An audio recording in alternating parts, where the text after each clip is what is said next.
Bueno, les decía, Eliana hacía referencia a los momentos difíciles que pasó esta ciudad y cuyos ecos seguramente no se callaron del todo y tardarán en hacerlo porque son circunstancias extraordinarias y dolorosas que no se transitan así nomás. Me preguntaba yo cuando venía hacia aquí cómo encarar el tema de la felicidad en estas circunstancias y sobre todo cómo dar una mala noticia acerca de la felicidad, que es la noticia de que la felicidad no existe como meta. ¿Cómo dar esta noticia cuando recibimos desde pequeños y ya adultos desde muchos lugares todo el tiempo mensajes que nos hablan de la felicidad como un derecho al que tenemos desde el momento en que nacemos, que nos hablan de la felicidad como un deber para con nosotros mismos y que mencionan siempre a la felicidad como la meta de una búsqueda, ¿no? Buscar la felicidad, encontrar la felicidad después de haberla buscado. Y yo creo que estas ideas acerca de la felicidad, esta idea de que la felicidad es un derecho, de que la felicidad es un deber, de que la felicidad es algo que si nos proponemos encontrar y nos empeñamos en su búsqueda, algún día vamos a encontrarlo. Yo creo que estas ideas, a la larga, nos generan mucha infelicidad.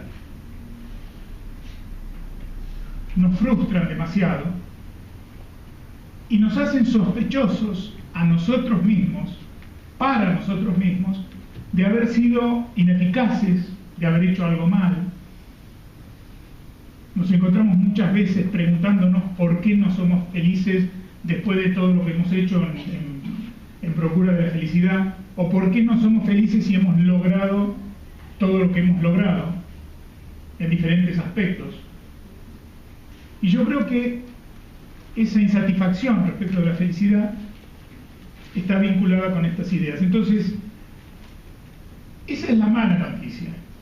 Pero yo no me quiero quedar solamente en la mala noticia, quiero explicar un poquito por qué esa no es la noticia que nos va a hacer felices, pero también apuntar, yo no digo que la felicidad no existe, sino también apuntar a las verdaderas dimensiones de la felicidad, que sí existe.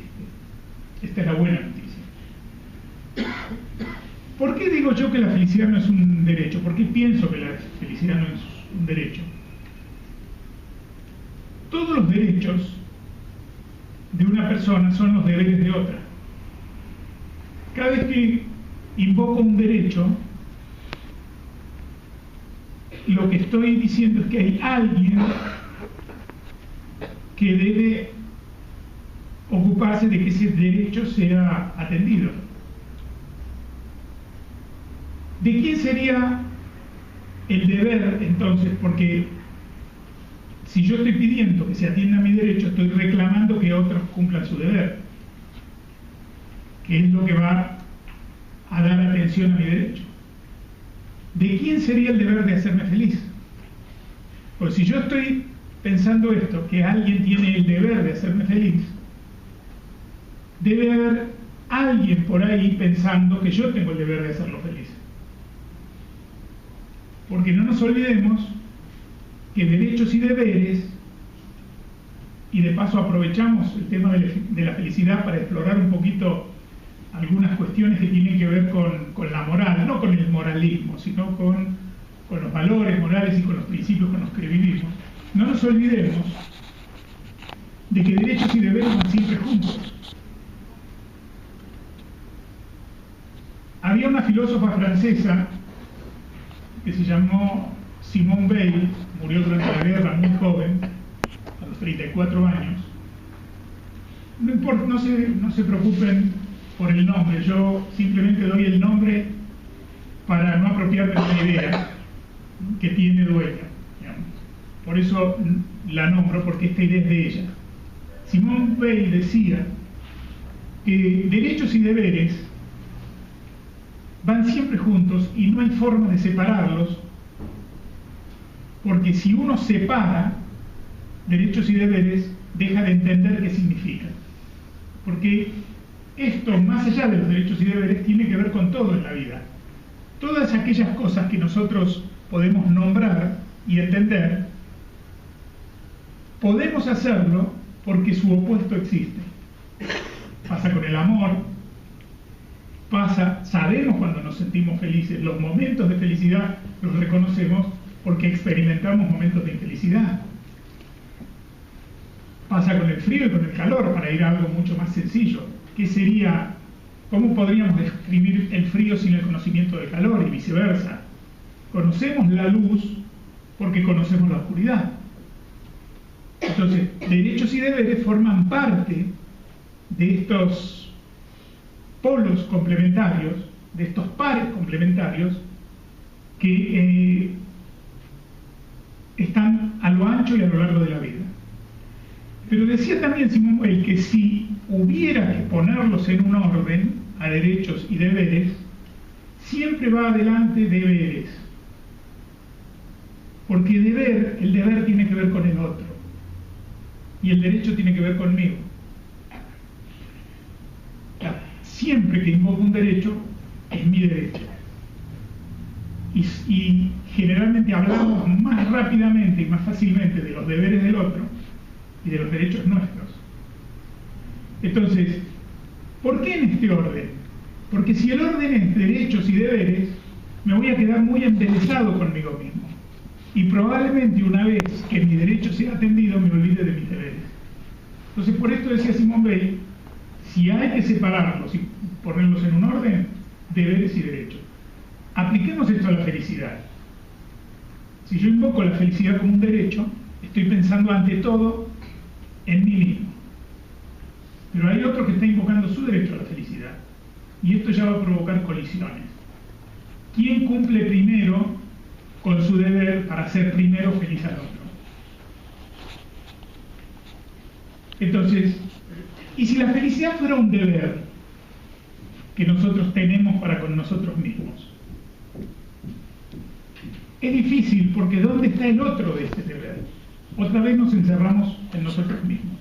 Y este es un problema que existe con la felicidad en nuestra cultura, que es un atributo, el de la felicidad, que está muy ligado a la satisfacción personal. No está mal la satisfacción personal, pero el problema con la satisfacción personal es cuando se convierte en un fin que está por encima de otros fines. Y en una cultura como la que habitamos hoy, que es una cultura muy individualista y muy utilitaria, es riesgoso esta búsqueda de la felicidad como satisfacción personal solamente.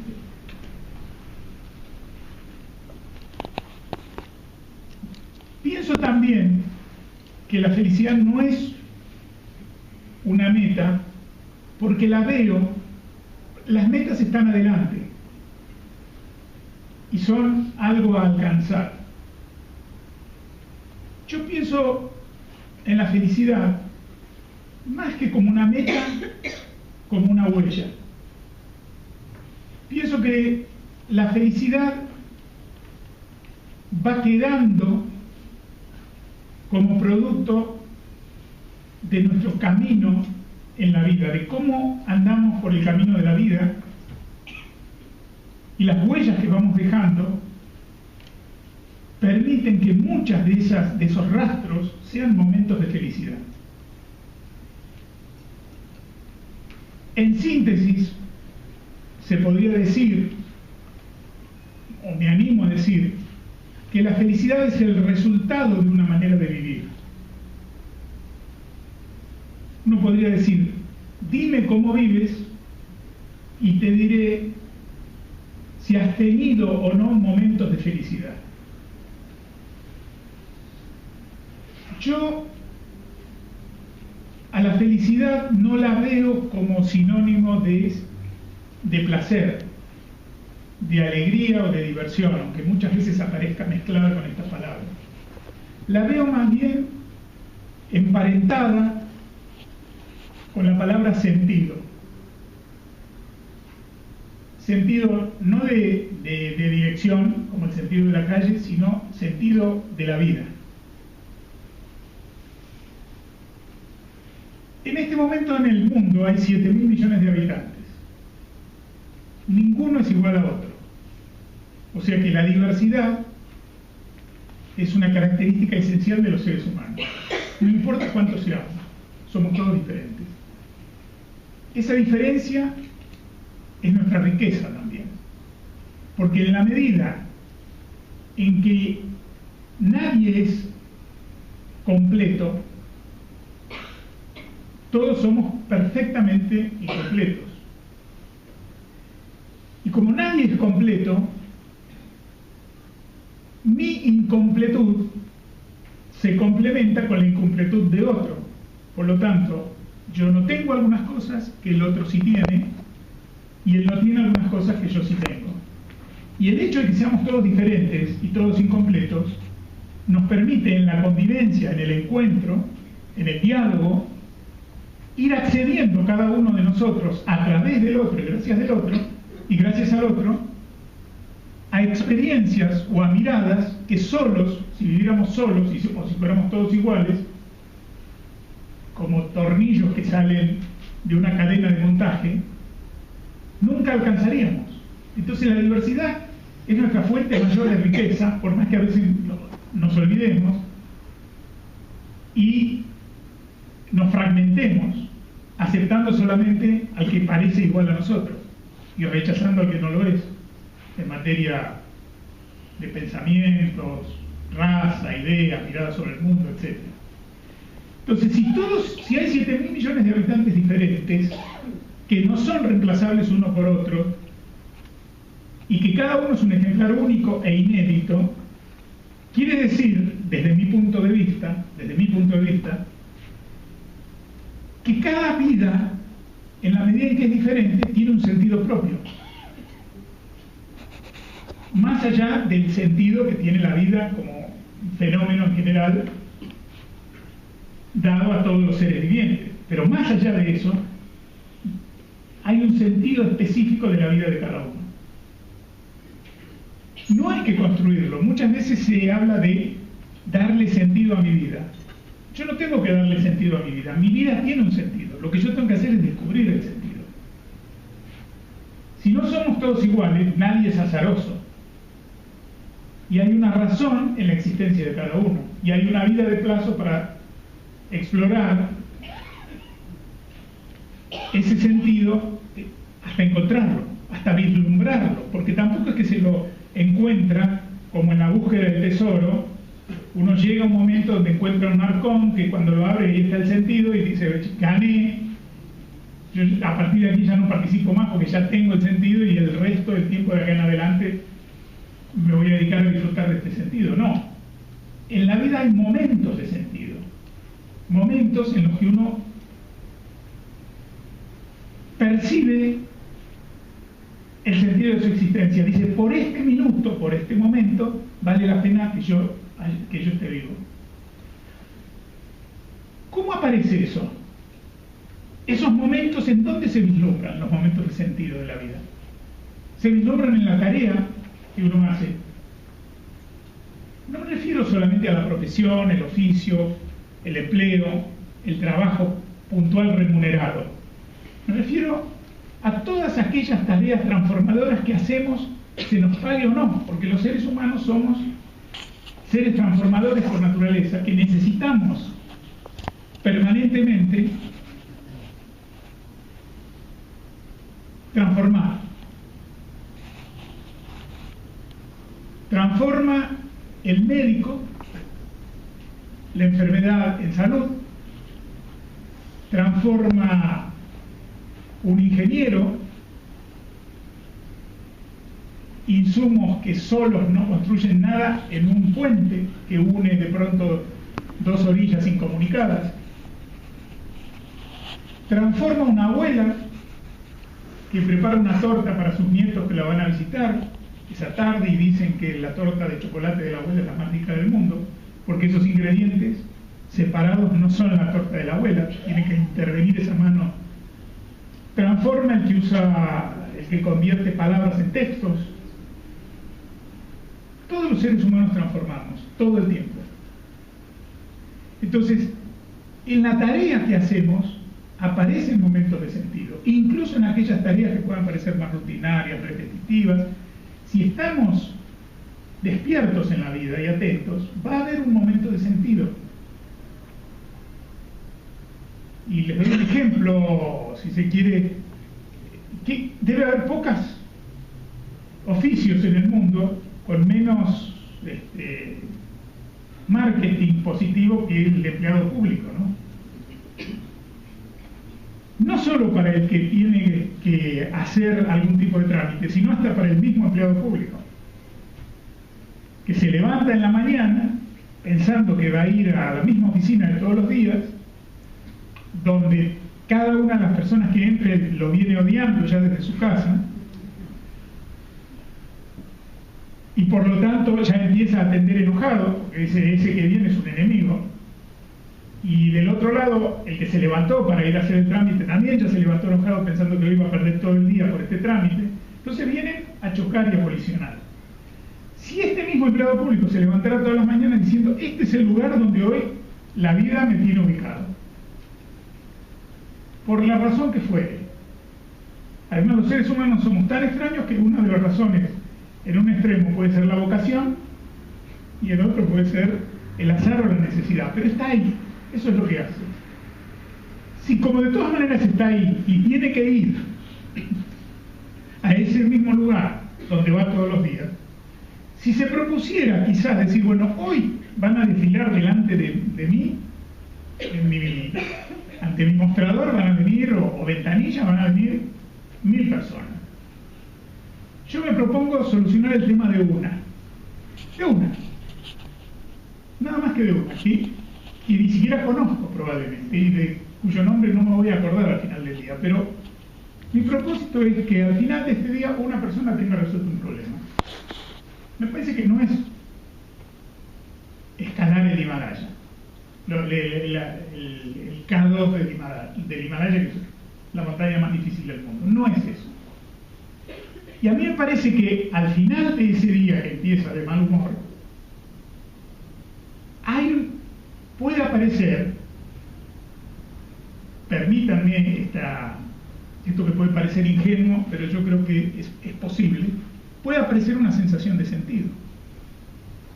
El haber estado en ese lugar durante ese día hizo una diferencia en el mundo, porque que una persona se sienta, tenga un problema solucionado, al final del día mejora el mundo. Como mejora el mundo que alguien sane, que alguien que estaba enfermo sane, como mejora el mundo que dos puntos incomunicados se comuniquen, y como mejora el mundo que los nietos de esa abuela encuentren su torta favorita a la tarde. Entonces, son momentos de sentido. Los momentos de sentido son momentos en donde, si mantenemos alerta nuestra conciencia, son momentos en los que si alguien nos pusiera una mano en el hombro interrumpiendo o deteniendo, como en una película, la imagen de lo que estamos haciendo, y nos preguntara si por ese minuto de eso que estamos haciendo, si por ese solo minuto consideramos que valió la pena haber vivido, decimos que sí. Yo creo que si cada uno de nosotros, no aquí, no ahora, pero si a alguno le sale aquí ahora también, hiciera una mirada de su vida lo menos contaminada posible de las insatisfacciones que lo acompañen, vería que al menos un momento de sentido hubo. Seguramente independientemente de cuán difícil pueda ser el presente que estemos viviendo, y quizás ese momento no sea hoy, pero seguramente hay un momento que podremos recordar que decir, bueno, la verdad que todo el resto de mi vida no, pero por ese minuto, por esa mirada, por esa palabra, por esa acción, por eso que sentí, ahí valió la pena. Tuvo sentido. Bueno, no es que valga la pena. Porque valer la pena, cuando decimos vale la pena, a veces también me lo digo a mí, cuidar como hablamos es importante, porque que valga la pena quiere decir que el sufrimiento es eterno. Y que hay momentos en donde el sufrimiento es decir, bueno, afloja. No. Esto va más allá de la pena. Tuvo sentido en sí mismo. Un minuto, un segundo, un instante. Cuando podemos mirar nuestra vida y recoger más de un minuto o de un segundo, sino varios minutos y segundos, como si fueran perlitas aisladas, y ponemos todas esas perlas en una tanza imaginaria, formarían una suerte de collar. Ya no están dispersas, ya no están disociadas una de la otra, sino que tienen un sentido. Es el sentido de nuestra vida, es decir, por esto y por esto. Por todo esto, tuvo una razón en haber existido, y seguramente en esos momentos de sentido aparece el otro también. Los momentos de sentido en la vida están vinculados siempre con la presencia de alguien. No porque el otro nos dé el sentido, sino porque incluso a veces algo que nosotros hicimos dejó en el otro una huella que si no hubiéramos existido y no hubiéramos estado, esa huella no hubiera sido trazada. Y es una huella que a lo mejor mejoró esa vida, calmó un dolor, habilitó una esperanza, valorizó un acto. Y se van cruzando en un enriedo feliz, diría yo, todas estas tanzas de cada uno de nosotros. Y vamos encontrando una red de sentido. Entonces, el sentido puede emanar en la tarea, el sentido emana también, se vislumbra en algunos momentos de los vínculos que construimos y de cómo vivimos esos vínculos. Es importante recuperar en nuestros vínculos algo que se ha perdido a raíz del utilitarismo casi feroz en el que vivimos, y que es la idea de que el otro, el prójimo, el semejante, yo nunca me canso de recuperar estas dos palabras, prójimo y semejante, porque son palabras que han quedado un poco en el arcón de los recuerdos y que hasta da vergüenza a veces mencionar o hablar así, porque parece que uno fuera un poeta del siglo XVIII cuando usa esta palabra, o un sacerdote dando un sermón, pero no.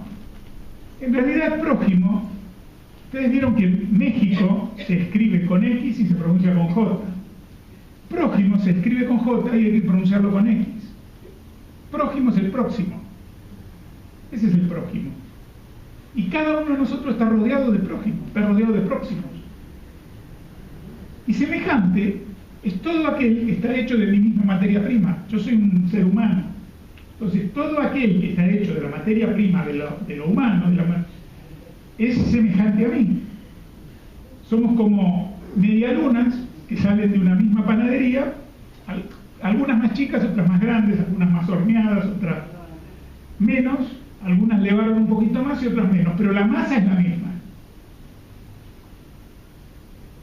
Entonces, al vincularnos es importante ver en el otro no a alguien absolutamente ajeno, por más que sea un desconocido, pero una cosa es que el otro sea un desconocido y otra cosa es que sea ajeno.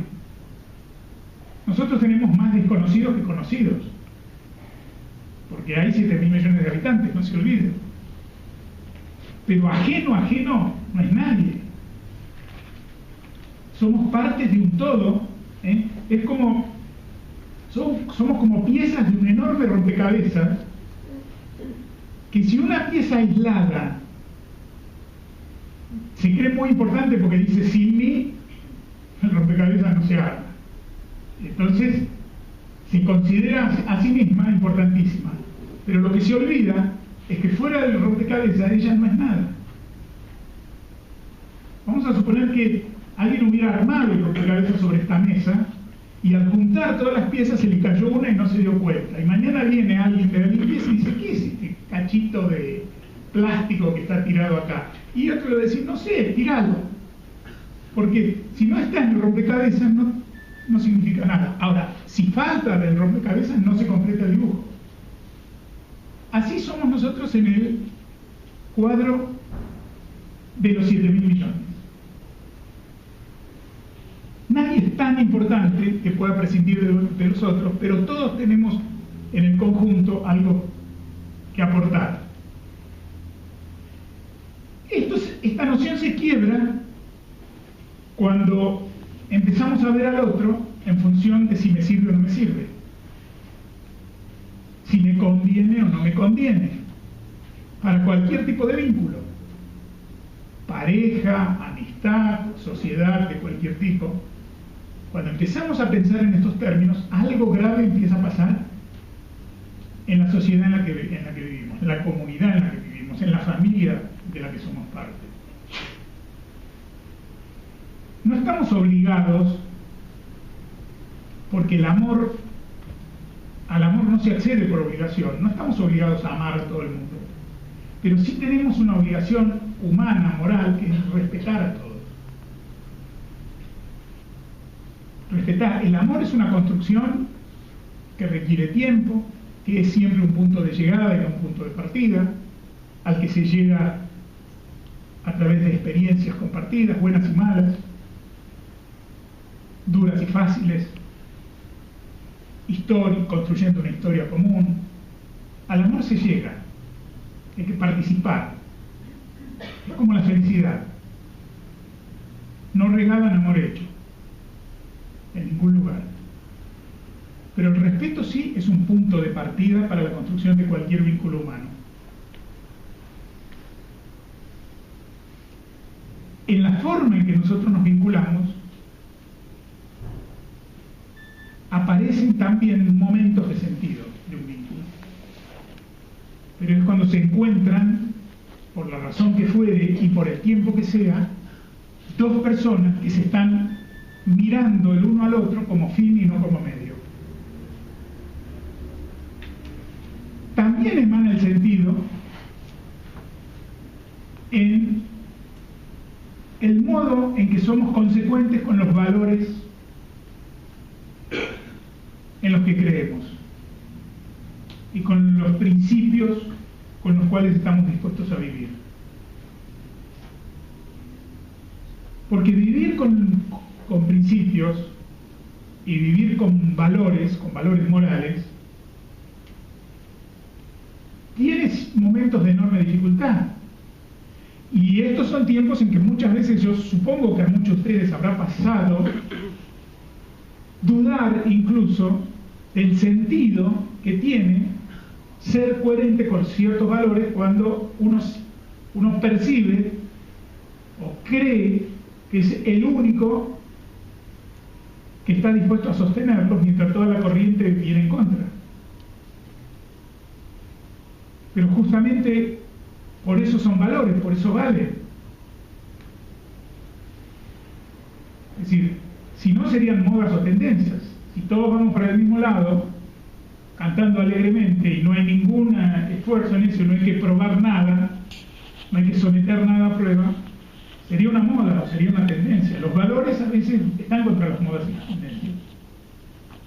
Pero cuando uno actúa de acuerdo con sus valores, en ciertas situaciones que son difíciles y donde incluso ha dudado humanamente de si sostenía o no sostenía eso y lo ha sostenido, encuentra sentido. Cuando a la mañana siguiente el caballero que se va a afeitar o la dama que se va a llaga o a poner la crema de limpieza, lo que fuera, se tienen que sostener la mirada en el espejo, ahí en el botiquín, en el baño, durante unos minutos, se la va a poder sostener. Y cuando uno se mira a sí mismo y se puede sostener la mirada, porque ha sido consecuente, encuentra un momento de sentido. Y otros momentos de sentido se encuentran en el sufrimiento incluso. Claro que para esto a veces hay que abandonar una pregunta que rápidamente nos suele surgir, que es ¿por qué? ¿Por qué me pasa a mí? ¿Por qué me pasa ahora? ¿Por qué tenía que pasar esto? La verdad que esa respuesta no la tiene nadie. Algunos han descubierto una respuesta que se ha ido poniendo un poquito de moda, que es ¿y por qué no? Está bien, pero eso, de todas maneras, es cierto, ¿por qué no? Pero si nos quedamos ahí, el dolor no encuentra un cauce. Quizás si nos preguntamos ¿para qué? Cuando digo para qué, no digo que esto estaba planeado y no me tenía que pasar, no. Yo no sé si estaba planeado, me está ocurriendo. Esta pérdida, este dolor, esta frustración, me está ocurriendo. ¿Qué me está pasando mientras me ocurre? ¿Qué partes de mí tocan? ¿Qué me enseña de mí mismo? No porque haya sido planeado, porque sería un maestro muy perverso el que planea lecciones de este tipo. No creo que sean lecciones planeadas. Cuando uno se pregunta ¿para qué? No es que tiene que ser descifrar un enigma. Tiene que hacerse preguntas a sí mismo.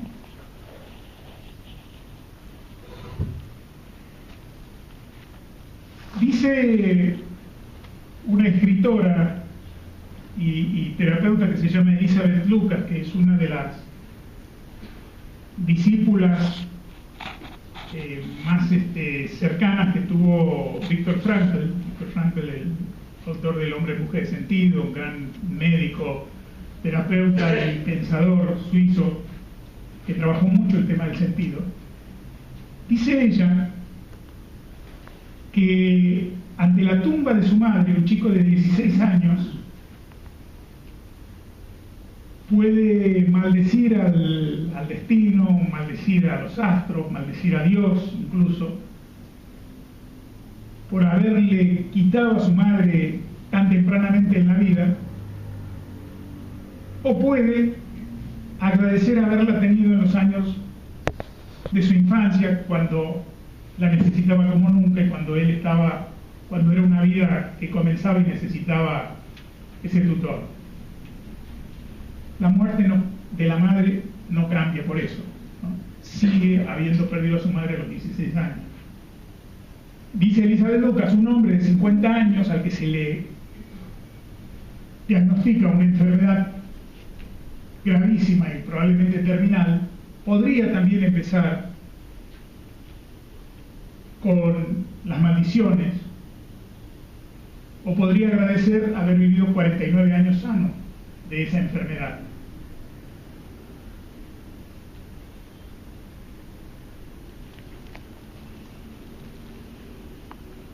Cuando uno sufre una pérdida, se puede quedar solo con la pérdida, pero también puede pensar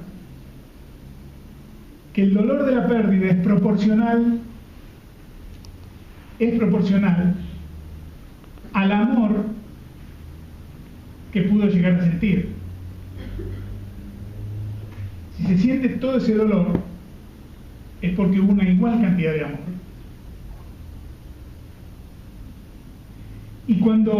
Y esto yo lo he hecho a veces asistiendo o trabajando con personas que habían sufrido pérdidas dolorosas, por ejemplo, algunos padres que perdieron hijos.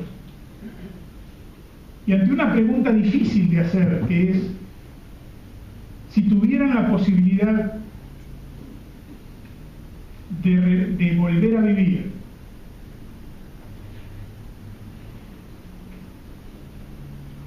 sabiendo que va a ocurrir esto, que van a sufrir esta pérdida.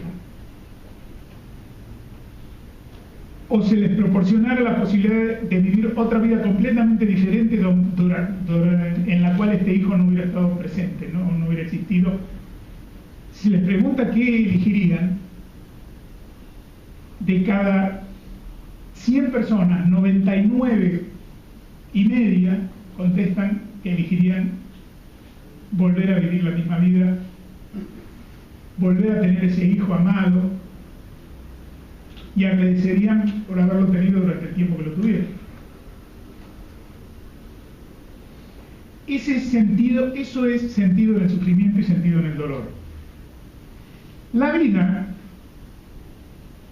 así como no nos está garantizada la felicidad desde que nacemos, no está garantizada en ningún lugar, no está garantizado tampoco que no vayamos a tener momentos de profundo sufrimiento. Pero tampoco está garantizado que no vayamos a tener momentos de enorme gozo, de enorme alegría y de enorme placer y de enorme plenitud. Vamos a tener las dos cosas. No sé en qué proporciones, esto no se sabe, hay que vivir la vida para esto. Pero nunca una vida está hecha de solo, normalmente, digamos, una vida promedio no está hecha de una sola de estas cosas, está hecha de una complementaria mezcla de las dos. Y el sentido va apareciendo allí. La pregunta por el sentido, yo decía, la pregunta por el sentido es una pregunta que la vida nos hace a nosotros. Es decir, yo decía antes que cada vida tiene un sentido, desde mi punto de vista. Desde mi perspectiva, cada vida tiene un sentido. Y el responsable de explorar ese sentido, de explorar su vida hasta vislumbrar el sentido en esos momentos de sentido, es el que vive su vida.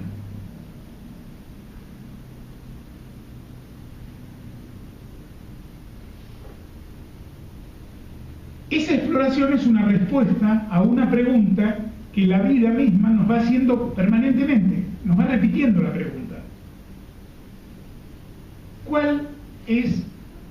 ¿Qué sentido tengo en vos? Si la vida se presentara y dijera, ¿qué sentido tengo en vos? Como la vida no manda mensajes de texto, no tiene una página de Facebook o no se mete en el muro nuestro de Facebook, no habla por teléfono, ¿cómo hace estas preguntas? A través de circunstancias y de situaciones. Quizás no pensamos mucho en esto, pero nuestra vida de todos los días es una sucesión de situaciones, vamos pasando de una a otra, nos levantamos y nos preguntamos qué va a pasar. ¿Lloverá o no lloverá hoy? Bueno, perdón, no voy a hablar de lluvia, no, pero digo, ¿hará frío o hará calor? Tengo que tomar una decisión. ¿Me abrigo mucho o me abrigo poco? Si me abrigo poco y después tengo frío, ¿de quién es la responsabilidad? ¿Del tiempo? Yo tomé una decisión y esta es la consecuencia. ¿Hay algún culpable? No hay ningún culpable. Fue una elección. ¿Por qué tomé esa decisión? ¿Porque me quería morir de frío? No, porque quería estar abrigado. Entonces, elegí algo por lo cual ahora estoy sufriendo, pero lo elegí no para sufrir, lo elegí para no sufrir, y resultó así. Esto pasa con muchas cosas en la vida. Si pensamos un poco así, vamos a dejar de buscar culpables, o vamos a dejar de autoinculparnos, con lo cual se alinea mucho el equipaje con el que vamos transitando. Y después hay circunstancias más complejas. Esta es una de las sencillas, la otra es, qué sé yo, qué voy a comer. Y después hay algunas más complejas, hay decisiones morales que hay que tomar. En muchas situaciones. Pero todo el tiempo la vida nos presenta circunstancias que son, en definitiva, las formas de repetir la pregunta por el sentido. Y decía Viktor Frankl, a quien nombré recién, que uno le responde a la vida, como la vida dicho así es una abstracción, ¿a quién le vamos a responder? ¿A dónde se manda la respuesta? No, uno le responde en el otro. El emisario, digamos, que viene a recoger su respuesta es el otro, aquellos con los que convivimos. Ahí es donde vamos respondiendo. Por eso el sentido aparece muchas veces vinculado, o casi siempre, a situaciones donde hay un otro. Pero hay un otro, incluso para el músico que se aísla a componer algo, y uno dice, ¿ves? Pero para ese componer tiene sentido, y sin embargo para componer tiene que estar solo. Claro, pero él no compone para sí mismo, porque si fuera para sí mismo, él ya escuchó la melodía en su cabeza. Si necesita plasmarla, si necesita que esa melodía suene en instrumentos, es porque necesita que otro la escuche. Recién entonces va a existir, de verdad, cuando otro la recibe y la escucha. El que escribe para sí mismo, de esto hablo con más conocimiento, porque he dedicado mi vida a la escritura y a las palabras, y me he peleado muchas veces con mucha gente que dice yo escribo para mí. Nadie escribe para uno solo, porque si yo tuviera todo lo que yo escribo, no necesito escribirlo si fuera para mí solo. Lo escribo porque necesito que alguien lo lea, porque la palabra fue creada como un puente de comunicación con el otro. Entonces, incluso el que se recluye, aparentemente, sea lo que sea para el motivo de su reclusión, el otro aparece en el horizonte de alguna manera siempre.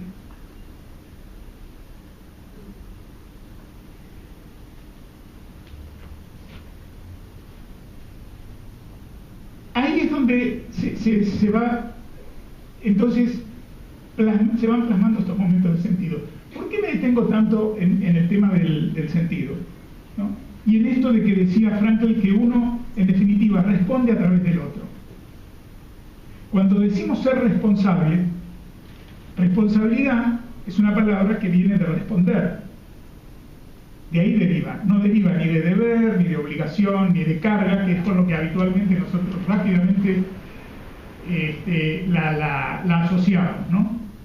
Pero la verdadera responsabilidad, lejos de ser un deber, lejos de ser una carga que nos agobia, es un atributo, es una virtud que nos alivia, porque ser responsable es responder por las consecuencias de las propias acciones. Y desde el momento que estamos vivos y que superamos la primera etapa, digamos la primera infancia, y accedemos a la conciencia, empezamos a generar siempre consecuencias en la vida de otro. Nuestras acciones siempre generan consecuencias. Genera consecuencias de lo que hacemos, y si porque no queremos generar esa consecuencia no lo hacemos, generamos otra consecuencia al no hacerlo. Genera una consecuencia lo que decimos, pero si optamos por callar para que no se genere una determinada consecuencia, se genera otra. O sea que estar vivo es generar consecuencias. Si estamos vivos, siempre, algunas de esas consecuencias las sabemos de antemano y otras las ignoramos. Algunas son deseadas por nosotros mismos y otras no, pero a veces no queda más remedio. Pero sí, algunas son beneficiosas para nosotros o para otros y algunas no. Pero vivir es generar consecuencias. Y como son consecuencias de acciones, no son consecuencias en el aire, sino que son siempre de acciones, responder a esas consecuencias es responder con acciones también, no con palabras. Porque decir me hago cargo es algo que se dice con mucha facilidad. Uno ve a gente que dice me hago cargo de que lo que yo hice le jorobó la vida a fulano. Ajá. Y me hago cargo. ¿Está bien? Es muy fácil hacerse cargo así. Y si uno lo apura un poquito y le pregunta si va a hacer algo para reparar, ya se ofende. Porque ya se hizo cargo. ¿Qué más queremos? Que efectivamente se haga cargo. Eso es lo que queremos. O sea, que si fue una acción, repare con una acción.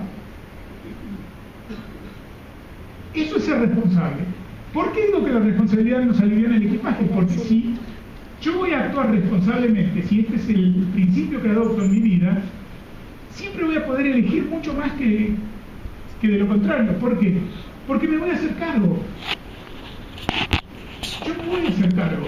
A veces va a ser más fácil y hasta más placentero hacerse cargo o responder, y a veces va a ser doloroso y difícil, pero yo estoy dispuesto a hacerme cargo de las consecuencias que provoquen mis acciones. Por lo tanto, del panorama de opciones que haya para elegir, yo puedo elegir cualquiera y después hacerme responsable. El que no está dispuesto a hacerse responsable va achicando el espectro hasta que elige aquella cuestión que él cree que no tiene ninguna consecuencia o que tiene una consecuencia muy chiquita, todo lo demás no. Se va metiendo en un embudo en el cual es menos libre cada vez. La responsabilidad nos hace libre. Y responder es siempre responder al otro. Y la responsabilidad y la felicidad tienen una relación muy estrecha. Porque ¿cuál es la mayor de las responsabilidades? Ahora que espero, ¿no?, haber sido más o menos claro con lo que entiendo por responsabilidad. Responder por las consecuencias de nuestras acciones. ¿Cuál es la mayor responsabilidad que a un ser humano se le presenta? Hacerse cargo de su propia vida. Hacerse cargo de que sus elecciones son suyas y no de que no tuve más remedio porque fulanito no me dejó opción. No siempre hay una opción. Siempre hay una opción.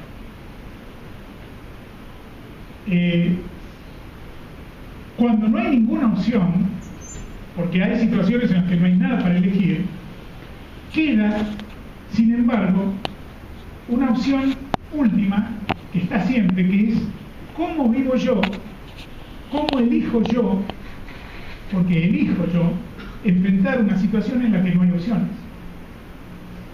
Eso no lo hacemos todos igual. La situación puede ser sin opciones para todos y la actitud frente a una situación sin opciones puede ser diferente en cada uno porque cada uno elige. Si ustedes ponen a dos condenados a cadena perpetua en dos celdas contiguas y el juez, un poquito sádico, le dijo al carcelero que tire las llaves al río para que estos tipos no salgan nunca jamás de la celda, quizás uno de estos prisioneros dice, bueno, yo puesto que no voy a salir de aquí y tampoco sé cuándo me va a tocar morirme y es acá donde tengo que vivir, entonces me voy a poner a estudiar. Antes de hacerme ladrón o asesino, cuando era chico y todavía un poco inocente, soñaba con ser abogado. Bueno, ahora se me dio la oportunidad.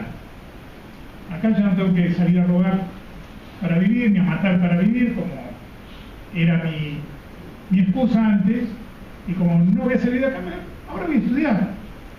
O ahora, qué sé yo, diré otro, ahora voy a cultivar, no sé, orquídeas.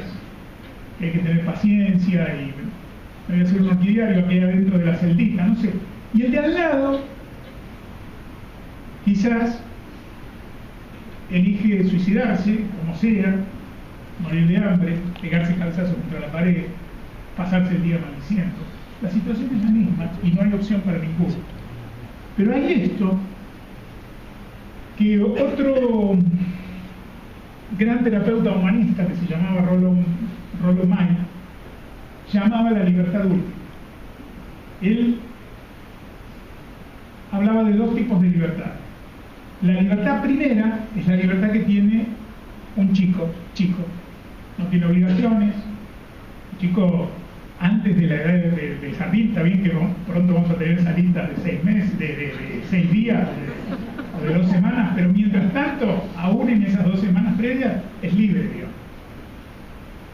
Pero es una libertad que no tiende a nada más que al momento, y al deseo inmediato y a la satisfacción inmediata. Esa es la libertad primera. Y la libertad última, esa libertad primera es una libertad que va a terminar en un momento, se va a ir metiendo por los carriles de la vida, va a tener que ir adecuándose a normas. Y la libertad última es la libertad que uno tiene ante estas situaciones donde ni siquiera, esa libertad que nadie me puede sacar, ni aún encerrándome en el más oscuro de los agujeros, que es mi actitud frente a lo que me pasa. Esa es la libertad última. Y así como una es la libertad del casi bebé, la otra sería la libertad de la persona que alcanzó de alguna manera la madurez de su condición humana. Y lo que lleva de un lugar a otro es, primero, el despertar de la conciencia, y después, ya que somos conscientes, el ejercicio de la responsabilidad. Estas son las huellas que quedan. ¿Cómo uno se ha ido manejando con todas estas cuestiones? No pasa inadvertido, sino que va dejando huellas. Y a veces esas huellas son la de los momentos de felicidad. Por esto yo digo que la felicidad no es una meta. El que busca la felicidad como una meta se abona a la infelicidad y termina confundiéndose, por ejemplo, felicidad con diversión. Hoy estamos en el mundo de lo divertido. Todo tiene que ser divertido, pum para arriba. Hola, contame algo divertido. ¿De dónde venís? Del velorio de mi tío. ¡Ay, qué divertido! No escuchamos. No escuchamos o no queremos escuchar. Entonces rápidamente que sea divertido, y si no es divertido, es descartable, rápidamente.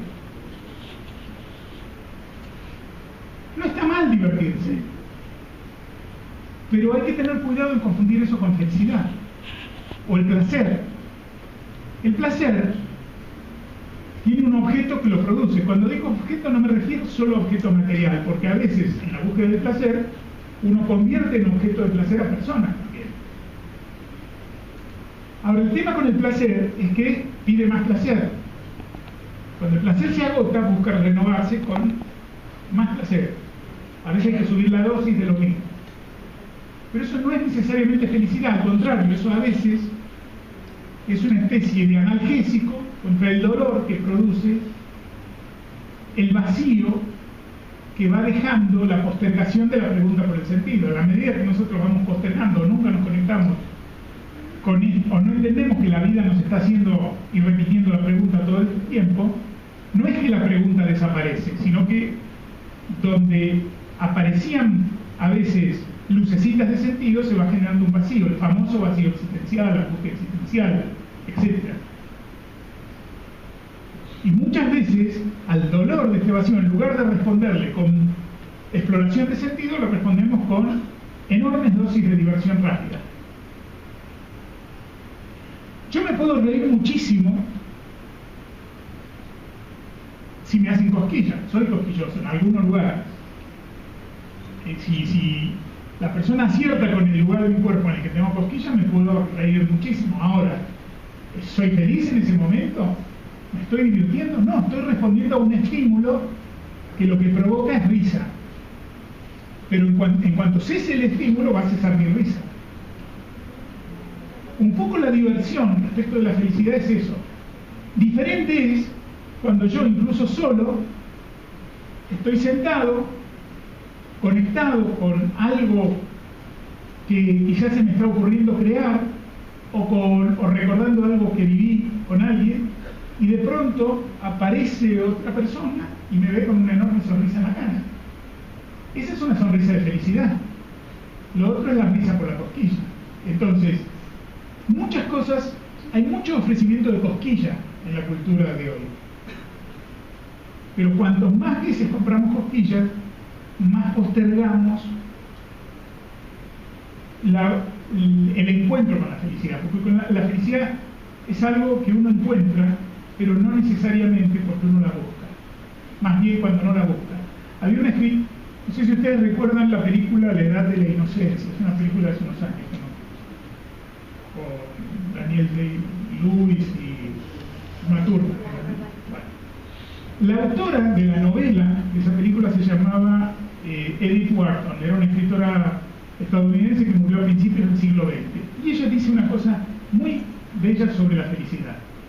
Dice que la felicidad es como una mariposa que se nos posa en el hombro mientras estamos haciendo algo que nos gusta muchísimo, no sé, leyendo un libro, teniendo una conversación con alguien muy querido, admirando un cuadro, preparando un plato que nos gusta, algo que nos gusta cocinar. Estamos embebidos en algo que para nosotros está lleno de sentido.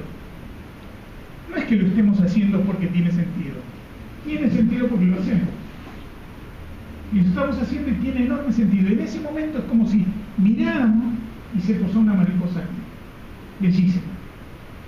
Entonces lo que dice Wharton es: no trates de agarrarla. Porque, primero, porque se puede escapar. Segundo, porque la puedes lastimar. A lo mejor la agarrás, pero son muy frágiles y de pronto se le corta el ala. No tengas, cada vez que te vas a poner a hacer algo que te gusta, no tengas una red a mano y estés con el ojo atento a ver si viene la mariposa para saber. No, seguí haciendo lo que estás haciendo, dice él. La mariposa se va a ir, porque se posa un instante y se va. Y se va a quedar a vivir ahí. Pero sigue haciendo lo que estás haciendo y volvé a hacer cosas que para vos tengan sentido, y un día vas a hacer otra vez cosas de tu otro, y otra vez. Nunca se va a quedar para siempre, y nunca trates de atraparlo. La verdad es que yo creo que muchas más mariposas de las que vemos se nos posan en el hombro, y a veces no estamos atentos, porque estamos tratando de ver un mariposón enorme en otro lugar, del cual nos contaron que existe, pero al que nunca vimos. Y esta que sí existe y se posa acá, no le prestamos atención.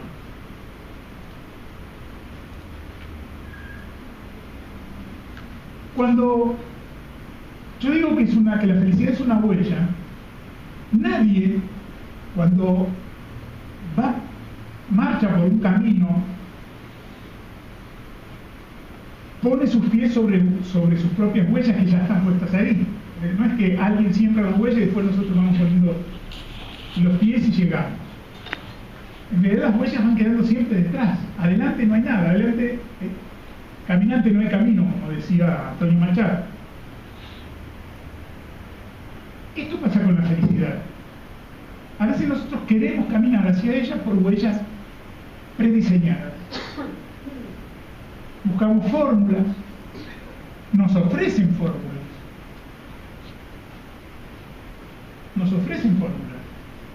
Buscamos, las desechamos, vamos por la siguiente, nos adherimos a modas, nos adherimos a tendencias, creemos que otros son felices y que de lo que se trata es de hacer lo que otros hacen para ser felices. A lo mejor son felices, algunos sí, algunos están divertidos. Pero quizás algunas personas que nosotros creemos felices no son felices. Pero nosotros le preguntamos cuál es la fórmula. Y entonces me dicen: mira, a mí me operó el doctor Fulano. Otro dice: yo hice la dieta del zoológico, como dice un amigo mío, que es comer como un animal, ¿no? O la dieta de, no sé, de la luna llena, lo que sea. Y otro dice: yo, no sé, hice la terapia de no sé qué cosa. Y no hay fórmula. Primero porque una fórmula es siempre como un traje que tiene una talla única y le tiene que ir a todos bien. Tiene que ir al bajo, al alto, al gordo, al flaco, a todos les tiene que ir bien. No. Realmente, si uno le gusta un determinado traje o tiene una idea de traje, lo mejor que puede hacer es comprar género y confeccionárselo sobre su cuerpo, para que tenga sus medidas. No hay fórmulas para la felicidad, pero se venden fórmulas para la felicidad de diferentes maneras. A veces tienen formas tangibles, ¿no?, que se pueden tocar, ver, medir, y otras veces no. Otras veces uno cree que la felicidad es cambiar de pareja toda la semana, otro cree que la felicidad está dentro, lo espera en un auto, otro cree que el problema de su infelicidad es el lugar donde vive y se muda y se lleva todos los problemas de su infelicidad en la valija para ser infeliz en otro lugar, porque no pasa por ahí la cosa.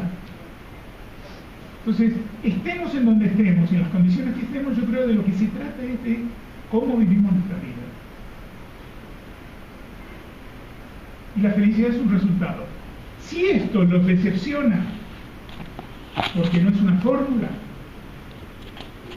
yo también les propongo que piensen si no los libera, porque a veces correr detrás de una fórmula nos pone en la tensión terrible de ver si va a funcionar o no, y si no funciona y le funciona tanto, el que está fallado debo ser yo. Pero a lo mejor no le funcionó a tanto, sino que los otros dicen, no puedo haberme metido en esto y parecer infeliz. Entonces voy a parecer feliz. Entonces, la felicidad es un traje que uno se va haciendo, en todo caso, a lo largo de la vida, pero al final, decía Séneca, que era un gran poeta y pensador latino, romano, al principio decía, nunca digas que una persona es feliz hasta que no lo veas descender a su tumba. Hasta que no lo veas descender a su tumba. Recién ahí se sabrá. ¿Qué quiere decir esto? Traducido a nuestros días o a hoy. Quiere decir que mientras nosotros vivimos, nunca somos, nadie es, todos estamos siendo. El que está vivo está en transformación permanente. Por esto es importante que en nuestros vínculos no dejemos de mirarnos. No importa si hace 40 años que estamos juntos. Siempre vamos a estar transformándonos. Por lo tanto, siempre hay algo nuevo para ver. Siempre. Y también siempre hay algo nuevo para ver en nosotros. Así que es bueno que no nos dejen de mirar. Por esto es bueno no dejar de escucharse. Entonces, mientras uno está vivo, está escribiendo un libro, el libro de su propia vida, que nunca está terminado, y en el cual lo que se agregan son siempre capítulos y páginas. Y en la palabra fin no la pone uno mismo.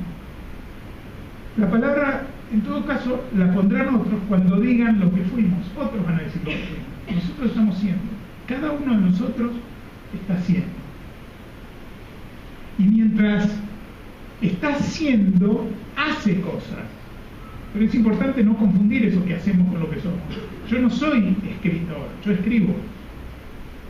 Porque si yo soy escritor y un día hay un apagón internacional, mundial para siempre y no hay más computadoras funcionando y la máquina de escribir ya la tiraron a la basura y no hay tinta, o me cortan las manos, ¿qué soy yo? Nada, si no puedo escribir, soy nada. No, sí, seguiré siendo una persona, sigo siendo un ser humano. Si el cirujano brillante un día no puede operar más, deja de ser porque él era cirujano, no, él es un hombre cuyo quehacer es operar para sanar. Todos nosotros estamos siendo y mientras somos, hacemos.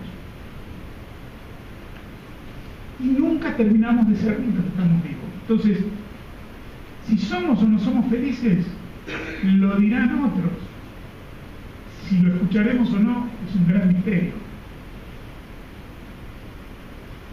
Pero en el camino seguramente habremos tenido momentos de felicidad y habremos generado momentos de felicidad también en otros. Que esto es lo que importa, finalmente. No ser, agarrar la felicidad, agarrar la mariposa y ya está, ya la tengo. La mariposa más linda es la que se me posa en el hombro y se va, y no la que yo pincho con un alfiler en una placa de corcho para mirar todos los días. Estoy mirando algo que está muerto.